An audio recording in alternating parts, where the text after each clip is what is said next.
Hello everyone, welcome to my channel Mukul NCERT mathematics. आज हम इस वीडियो में 10th क्लास से रिलेटेड दो वर्ड प्रॉब्लम के क्वेश्चन सोल्व करेंगे जो कि बोर्ड एग्जाम के लिए बहुत ही ज़्यादा इंपॉर्टेंट है। स्पेशली ये video UK board UP board के बच्चों के लिए है, बाकी अदर बोर्ड के स्टूडेंट्स भी इस वीडियो को वॉच कर सकते हैं। वर्ड प्रॉब्लम को सोल्व करने का सबसे आसान तरीका क्या है? देखो, मैं तुम्हें उत्तर जांच के साथ बताऊंगा कि इसको वेरीफाई भी कैसे कर सकते हैं, बोर्ड में कैसे देख सकते हैं कि हमारा आंसर सही है कि गलत है। मैं बाद में उत्तर जांच करके भी बताऊंगा आपको, ठीक है। तो दो वर्ड प्रॉब्लम है, एक तो फ्रैक्शन से रिलेटेड है कि भिन्न कैसे निकालते हैं, अंश बटे हर वाली, और एक है एज रिलेटेड क्वेश्चन जिसमें एज निकालना सीखेंगे कि उनकी प्रेजेंट एज कैसे निकाल सकते हैं, जिसमें दो पात्र दिए गए हों, पुत्र या पिता, पुत्री या जो भी दिया हो, उसमें एज कैसे निकाल सकते हैं ये देखेंगे, ठीक है। दो क्वेश्चन डिस्कस करेंगे। फर्स्ट क्वेश्चन को रीड करते हैं सबसे पहले। यदि किसी भिन्न के अंश और हर दोनों में दो जोड़ दिया जाए, यदि किसी भिन्न के अंश और हर दोनों में दो जोड़ दिया जाए तो वह 9/11 हो जाती है। पहले क्वेश्चन थोड़ा सा पढ़ना तुम्हें, एक हिस्सा क्वेश्चन का। तो हमें क्या पता चला, देखो इससे कि भिन्न ज्ञात करनी है हमको। तो सबसे पहले समझना पड़ेगा कि फ्रैक्शन किसको बोलते हैं। भिन्न मतलब फ्रैक्शन। तो फ्रैक्शन बोलते हैं जिसको हम न्यूमरेटर अपॉन डिनोमिनेटर की फॉर्म में लिख सकते हो, मतलब अंश बटे हर के रूप में लिख सकते हो। ऊपर वाले को अंश बोलते हैं, नीचे वाले को हर बोलते हैं। तो अगर मुझे किसी तरह अंश और हर पता चल जाए तो भिन्न पता चल जाएगी, ठीक है। तो अंश और हर जिसकी हमें नहीं पता उसको ऐड कर लेंगे। तो मैंने भिन्न का जो अंश है उसको x मान लिया और हर को क्या मान लिया, y। बाद में इनकी वैल्यू पुट कर लेंगे जब आंसर चेक करेंगे, ठीक है। तो अभी फ़िलहाल x और y मान के चलेंगे। माना जो भिन्न का अंश है वो क्या मान लिया हमने, x, और हर क्या मान लिया, y। तो हमारी फ्रैक्शन क्या हो जाएगी फिर यहाँ से, भिन्न बराबर x बटे वाई। यहाँ से फ्रैक्शन क्या है हमारी, x बटे वाई। तो अब देखें क्वेश्चन में क्या क्या बोलना, केयरफुली रीड करना। यदि किसी भिन्न के अंश और हर दोनों में दो जोड़ दिया जाए, वो क्वेश्चन में क्या बोल रहे हैं देखो, कि जो आपकी भिन्न है ना, अकॉर्डिंग टू क्वेश्चन, देखो अकॉर्डिंग टू क्वेश्चन मतलब प्रश्नानुसार, प्रश्न के अनुसार उन्होंने क्या कहा कि जो भिन्न है, तो पहले भिन्न लिख लेंगे मतलब फ्रैक्शन लिख लेंगे, x बटे वाई है। क्वेश्चन में कहा कि अंश और हर दोनों में दो जोड़ दे, जैसे जैसे क्वेश्चन में कहा उसके पीछे पीछे होना आपको। तो अंश में भी दो जोड़ दे, हर में भी दो जोड़ दे, तो जोड़ दिया ना ऊपर नीचे दो दो। फिर क्वेश्चन में कहा कि अगर आपने ऐसा करा ना तो वह 9/11 हो जाएगी, तो यानी कि भिन्न का मान 9/11 हो जाएगा। क्वेश्चन में क्या कहा उन्होंने, यदि आप अंश और हर दोनों में दो दो जोड़ दें ना, ऊपर नीचे दो दो जोड़ दें, तो भिन्न का मान 9/11 हो जाएगा। बिल्कुल हमने ऐसा ही करा, क्रॉस मल्टीप्लाई करके यहाँ से एक समीकरण बना लेंगे। 11 की मल्टीप्लाई x में करेंगे, 11x प्लस 11 दूनी 22, फिर 9 की करेंगे क्रॉस मल्टीप्लीकेशन, तो 9y प्लस 9 2 = 18, ठीक है। तो यहाँ से ये सोल्व कर लिया हमने। अब इसमें वेरिएबल साइड कर लेंगे, कॉन्स्टेंट साइड कर लेंगे। तो 11x के पास 9y को आना चाहिए, साइड चेंज कर ली, साइन भी चेंज कर लिया, इक्वल टू 18। ये इधर माइनस का उधर जाके प्लस का, और अगर इधर प्लस का तो उधर जाके ऐसा हो जाएगा माइनस का, जो कि प्लस का है तो माइनस का हो गया उधर जाके। 11x माइनस 9y बराबर -4, समीकरण नंबर 1। जैसे हमने समीकरण नंबर 1 फाइंड करी, ऐसे ही समीकरण नंबर 2 फाइंड कर लेंगे क्वेश्चन के दूसरे हिस्सों को पढ़ के। क्वेश्चन के दूसरे हिस्से में क्या कहा, यदि वो हमेशा इस तरह के क्वेश्चन में ना दो केस बोल लेंगे, क्योंकि दो समीकरण बनेगी तभी सोल्व होएंगी, ठीक है। केस स्टडी के क्वेश्चन में दो केस बोल लेंगे, एक केस सोल्व करके हम एक समीकरण बना लेंगे, फिर दूसरे वाले हिस्से को पढ़ के दूसरे समीकरण बना लेंगे, ठीक है। क्योंकि हम 2 वेरिएबल में लीनियर इक्वेशन को सोल्व करना सीख रहे। यदि अंश और हर दोनों में 3 जोड़ दें, देखो उन्होंने क्या पहले बोला था, अगर उस भिन्न में तुम 2 जोड़ दो तो वो 9/11 हो जाती है, लेकिन अगर तुम अंश और हर दोनों में 3 जोड़ दोगे ना तो वो 5/6 हो जाएगी। वो भिन्न कौन सी होगी वो तुम्हें बाद में पता चल जाएगा, अभी तो हम बिल्कुल क्वेश्चन पढ़ के सोल्व कर रहे। तो क्वेश्चन का हमने सेकंड हिस्सा समझ लिया, यानी कि फर्स्ट पार्ट में क्या कहा था वो हमने पहले ही पढ़ लिया था। अब सेकंड पार्ट में वो क्वेश्चन में क्या कह रहे हैं कि अपनी भिन्न दोबारा से लिखो पहले। तो फ्रैक्शन हमने फिर से नोट कर ली जो हम मान के चले थे। अब वो यूँ कह रहे हैं कि ऊपर भी 3 जोड़ दो, नीचे भी 3 जोड़ दो, हमने जोड़ दिया। वो फ्रैक्शन का मान 5/6 हो जाएगा। फ्रैक्शन का मान कितना हो जाएगा, 5/6 हो जाता है। जैसे उसमें बोल रहा था 9/11 हो जाता है। अब इनकी क्रॉस मल्टीप्लीकेशन करके सोल्व कर लेंगे, तो 6x प्लस 6 3 = 18, इसकी गुना इसमें करेंगे, फिर इसकी गुना इसमें करेंगे, 5 की y में करेंगे तो 5y प्लस 5 3 = 15। तो यहाँ से कितना आ गया 6x, ये इधर प्लस का इधर आ गया माइनस का, और 15 के पास कौन चला गया 18, तो साइन चेंज हो गया उधर जाके। 6x माइनस 5y, 15 में से 18 गए तो उल्टा -3 बचेगा, समीकरण नंबर 2, ठीक है, साइन माइनस का लगेगा क्योंकि माइनस के ज़्यादा है। ठीक है, हमने दोनों प्रॉब्लम को सोल्व कर लिया इसमें, कि जो क्वेश्चन में बोल रहा था ना वर्ड प्रॉब्लम में, तो उसको हमने पढ़ के 2 समीकरणें बना ली। दोनों को किसी भी मेथड से सोल्व कर सकते हैं, एलिमिनेशन मेथड से या सब्स्टिट्यूशन से, वज्र गुणन विधि से भी कर सकते हैं, लेकिन आसान किससे रहता है, विलोपन विधि से या प्रतिस्थापन विधि से सोल्व कर लेते हैं। दोनों को एक दूसरे के नीचे कॉपी कर लेंगे पहले, और फिर देख लेंगे आसान तरीका क्या है दोनों को सोल्व करने का। ठीक है, तो दोनों को सोल्व करने का आसान तरीका क्या है, यहाँ से देखो, इसमें कितने से मल्टीप्लाई करो, इसमें कितने से मल्टीप्लाई करो, ताकि 2 बराबर हो जाएं। कोई भी 2 कोफिशिएंट, या तो x के कोफिशिएंट इक्वल कर लो और या तो y के कोफिशिएंट इक्वल कर लो। ठीक है, तो मैं यहाँ से x के कोफिशिएंट इक्वल करने को देख रहा है, x के जो यहाँ मल्टीप्लाई में होगा उससे ऊपर गुना कर देना, और जो वहाँ x के मल्टीप्लाई में होगा उससे नीचे गुना कर लेना। इससे क्या होगा, बिल्कुल सेम वेरिएबल हो जाएंगे किसी के एक के कोफिशिएंट, क्योंकि एलिमिनेट करना ना, एलिमिनेशन मेथड का मतलब होता है कि एक को हमें एलिमिनेट करना, तो बराबर होगा तभी एलिमिनेट होगा माइनस करके। 11 छकी 66 x, 11 पंजे 55, सब में गुणा करनी होगी, 11 तिया 33, कर दी सब में गुना। अब 11 छकी 66 x, 9 छकी 54 y, और 6 चौक 24। ठीक है, तो यहाँ से माइनस करके कैंसिल होएगा, एलिमिनेट तो करना ही है हमें, तो माइनस करने पे ही हो रहा, वो साइन चेंज करने पड़ेंगे। माइनस कर दिया, कैंसिल।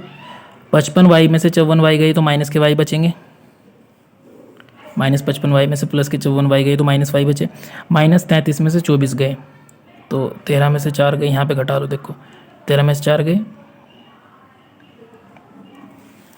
ठीक है, तो यहाँ पे 13 में से 4 जाके तो 9 बच गया, तो 9 आ गया, प्लस का माइनस का आ गया, क्योंकि माइनस के ज़्यादा, तो माइनस से माइनस कैंसिल हो गया, y equal to 9। y equal to 9, y हम किसको मान के चले थे, देखो ऊपर यहाँ पे y हम किसको मान के चले थे, हर को, तो यानी कि हर का मान कितना आ गया, y, हर का मान कितना आ गया, y इक्वल टू 9। ठीक है, अब इसी तरह हम अंश को निकाल लेंगे। अंश कैसे निकलेगा, देखो जो y की वैल्यू है ना, किसी भी इक्वेशन में पुट कर देंगे। सपोज फर्स्ट में पुट कर रहे हैं, y का मान फर्स्ट या सेकंड में से किसी में भी रख देना। फर्स्ट में जब पुट करेंगे तो क्या आएगा, देखो 11x माइनस 9, वाई की वैल्यू कितनी आई थी 9, इक्वल टू -4।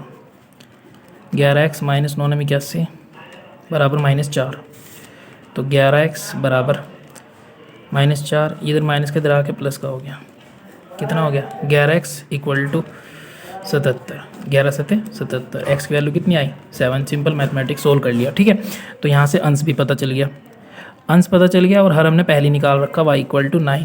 तो यहाँ से हमारी फ्रैक्शन क्या हो जाएगी, हमारे से फ्रैक्शन पूछी थी ना उन्होंने निकालने के लिए, तो फ्रैक्शन हो जाएगी 7/9, 7/9, ये इसका आंसर है। अब मैं उत्तर जांच करके बता देता हूँ आपको कि अगर बोर्ड में आपका आंसर आया और आपको कैसे चेक करना कि ये सही है कि गलत है। तो जो हमारी फ्रैक्शन है उसको लिख लेना आप। क्वेश्चन में क्या कहा था, ऊपर 2 जोड़ दे नीचे भी 2 जोड़ दे, तो भिन्न का मान 9/11 होना चाहिए था ना, तो देखो भिन्न का मान 9/11 तो हो रहा, तो इसका मतलब हमारा आंसर खुद सही है बिल्कुल ही।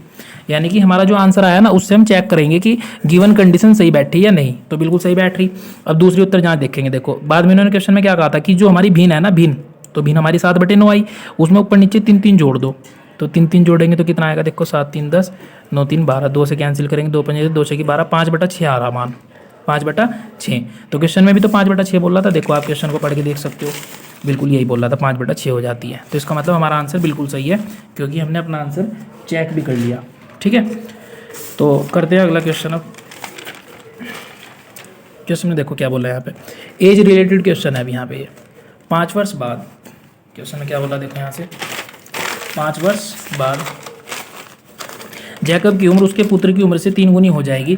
5 वर्ष पहले जैकब की उम्र उसके पुत्र की 7 गुनी थी, उनकी वर्तमान आयु ज्ञात कीजिए। बहुत इंपॉर्टेंट क्वेश्चन है, एज रिलेटेड क्वेश्चन पेपर में आ सकता है। सॉल्यूशन कैसे करेंगे, देखो बहुत आसान क्वेश्चन है। सबसे पहले आप देखो, इसमें 5 वर्ष बाद की बात करी, जैकब और उसके पुत्र की बात है, तो जैकब यहाँ पे पिता है, तो दोनों की एज हमारे से पूछी, उसको मान लेंगे पहले, जैसे अंश और हर मान लिया था ना हमने। देखो तो माना दोनों की वर्तमान उम्र कैसे मान लेंगे, माना जैकब की वर्तमान उम्र, माना जैकब की वर्तमान उम्र बराबर x वर्ष, कुछ भी मान सकते हो अल्फ़ाबेट में, और फिर हम पुत्र की मान लेंगे, जैकब पिता है, ठीक है, तो पुत्र की वर्तमान उम्र क्या मान ली y वर्ष, दोनों की वर्तमान उम्र मान ली, बाद में आंसर आ जाएंगे इनके।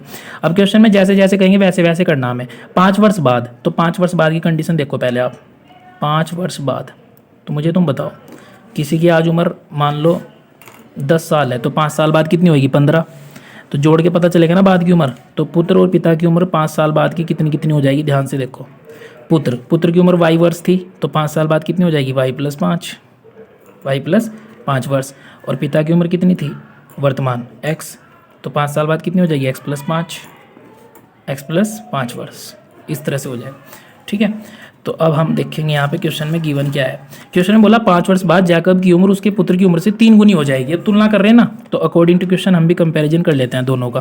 तो एक तरफ पुत्र को लिख लेंगे और एक तरफ लिख लेंगे पिता को, जो कि जैकब है। 5 साल बाद की जो इनकी उम्र है इनके नीचे लिखेंगे। पुत्र की कितनी थी, y प्लस 5,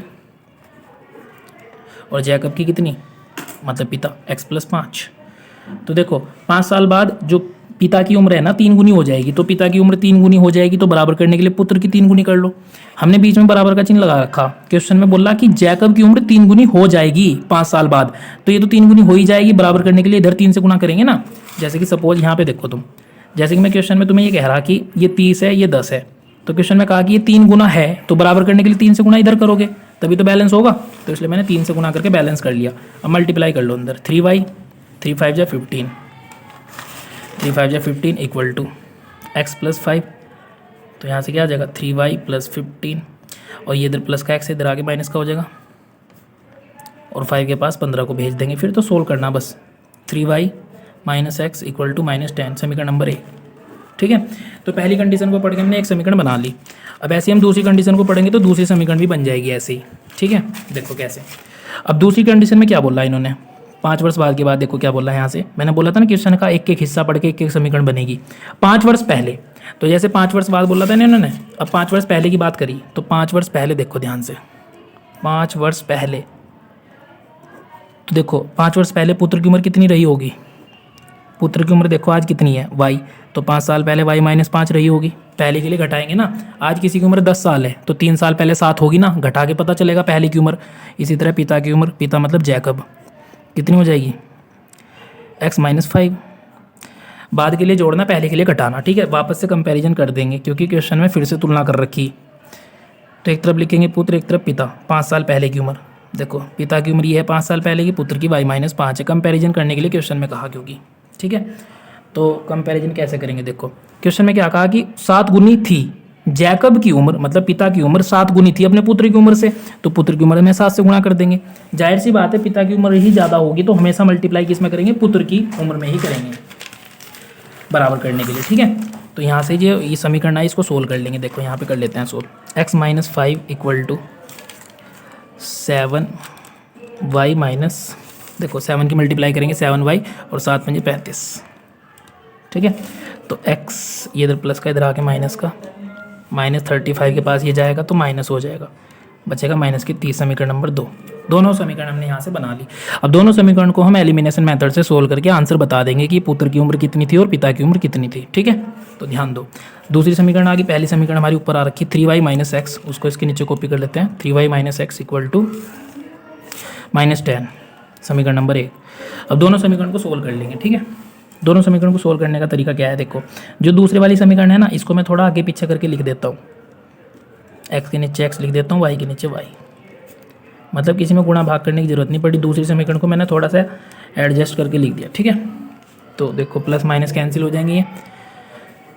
देखो एलिमिनेट करने का मतलब यह है कि कोई एक टर्म कैंसिल होनी चाहिए, तो इसमें तो पहले से कैंसिल हो रही थी ना, गुणा करने की जरूरत नहीं पड़ी, जबकि आंसर और हर वाले क्वेश्चन में गुणा करने की जरूरत पड़ी थी, ठीक है।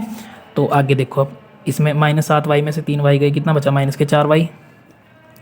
ये दोनों माइनस माइनस के ऐड हो जाएंगे तो -40, तो माइनस से माइनस कैंसिल, 4 धाम 40, 10 वर्ष, यानी कि y हम किसको मान के चले थे, पुत्र को। तो पुत्र की उम्र आ गई 10 साल आंसर, मतलब पुत्र की वर्तमान उम्र 10 साल है।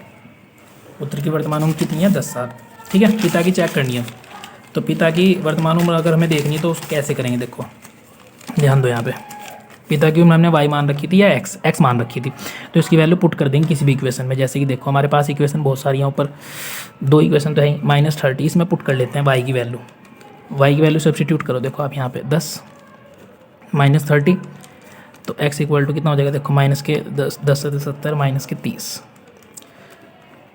-30, इधर माइनस का 70, उधर जाके प्लस का 70, तो पिता की उम्र कितनी आ गई, 40 वर्ष। तो वर्ड प्रॉब्लम के क्वेश्चन कोई मुश्किल नहीं है, बहुत आसान है। देखो पिता की उम्र आ गई, पिता मतलब जैकब, ये जैकब की उम्र है 40 वर्ष है। जैकब की उम्र इस टाइम, जैकब की उम्र इस टाइम 40 वर्ष है और उसके पुत्र की उम्र इस टाइम 10 वर्ष है। अब हमें कैसे पता चलेगा कि हमारे आंसर सही है कि गलत है? देखो ध्यान से समझो बिल्कुल। अब हम उत्तर जांच कर लेंगे। क्वेश्चन में उन्होंने क्या कहा था, देखो उत्तर जांच में यहाँ पे समझाता हूँ आपको, मतलब उत्तर जांच से बिल्कुल पता चल जाएगा कि आपका आंसर सही है कि गलत है। देखो हमारी जैसे उम्र आई 10 साल पहले, मतलब 10 साल आई इस टाइम और 40 साल आई, किसकी? पुत्र की और पिता की। उन्होंने कहा था 5 साल बाद, तो 5 साल बाद इसकी कितनी हो जाएगी? 15। इनकी कितनी हो जाएगी 5 साल बाद? 45। उन्होंने क्वेश्चन में क्या कहा था, देखो 3 गुनी हो जाती है, तो 15 या 45, देखो 3 गुनी नहीं हो रही, इसका मतलब हमारा आंसर सही है।